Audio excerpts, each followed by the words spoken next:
Hello guys, आम्ही इथे छत्रपती संभाजीनगरमधून पागडला आलो होतो मुंबईला आणि मी माझी जर्नी तुम्हाला शेअर करणार आहे.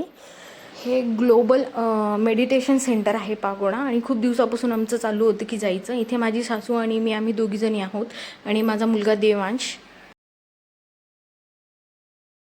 खूप हट्ट करत होता की मला माझ्या मम्माच्या कड्यावरच जायचं आहे आणि शेवटी त्याने तो पूर्ण केला. मी त्याला नाही म्हणू शकले नाही आणि तो खूप एक्सायटेड होता बोटमध्ये बसण्यासाठी, कारण तो खूप छोटासा आहे आणि बोटमध्ये बसण्यासाठी पायी चालण्यासाठी खूपच कंटाळा करतो आणि इथे त्याच्या डॅडीने त्याला उचलून घेतलेलं होतं.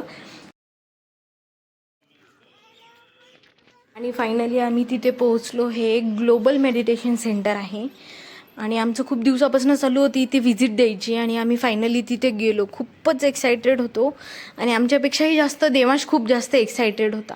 तिथे गेल्यानंतर अक्षरशः अंगावर शहारे आले. तिथला आवाज, वातावरण, सर्व काही बघून शांतता, सभ्यता, इथपर्यंत पोहोचलो म्हणजे फक्त आणि फक्त डॉक्टर बाबासाहेब आंबेडकरांमुळे. इथल्या छोट्या छोट्या गोष्टीसुद्धा मनाला खूप प्रसन्न करून जात होत्या.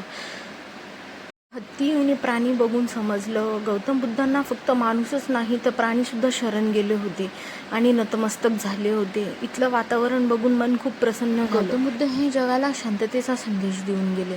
इथं आल्यानंतर समजलं माणूसच नव्हे तर प्राणीसुद्धा गौतम बुद्धांना शरण गेले होते आणि नतमस्तक झाले होते.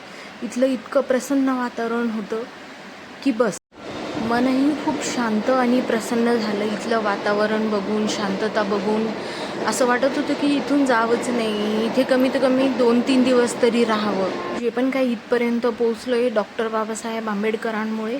त्यांनी जी आम्हाला शिकवण दिली त्याच्यामुळे आणि त्यांच्यामुळेच आम्ही दुसऱ्या जिल्ह्यामध्येच नाही तर दुसऱ्या देशामध्ये सुद्धा प्रवेश करत आहोत. शेवटी बुद्धांना माझं वंदन करते मी आणि माझा ब्लॉग इथे स्टॉप करते. धम नमामि